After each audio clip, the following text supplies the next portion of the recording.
چه روغن موتوری برای خودروی شما مناسبه؟ اولین روغن موتوری که داخل خودرو ریخته میشه توسط شرکت سازنده خودرو ریخته میشه که معمولا از پالایشگاه‌های داخلی تهیه شده. نقش این روغن اینه که آلاینده‌های موتور رو برطرف میکنه و معمولا طبق توصیه سازنده بعد 1000 کیلومتر کار کرد باید روغن موتور تعویض بشه. وقتی روغن موتور رو تعویض میکنیم حالا باید یه روغن موتور انتخاب کنیم برای موتور خودرومون.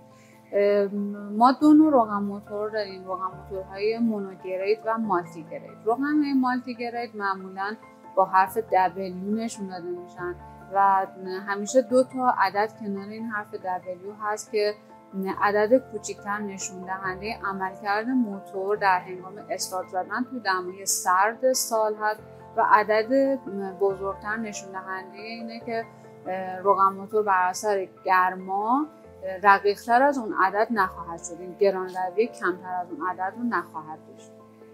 و 2 تا حرف که باز کمک میکنه به ما تو انتخاب سطح کیفیت روغن موتور اینه که ما از حروفی که روی ظروف درج شده استفاده بکنیم.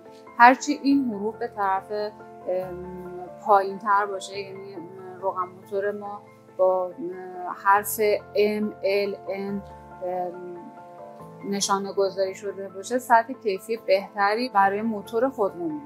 و مورد بعدی این که تکنولوژی سال ساخت موتور رو هم در نظر داشته باشیم. یه وقت ممکنه ما خودرومون رو سال 2018 تحویل گرفته باشیم ولی تکنولوژی سال ساخت موتور برای سال 2005 باشه که این هم تو انتخاب روغن موتور تاثیرگذاره.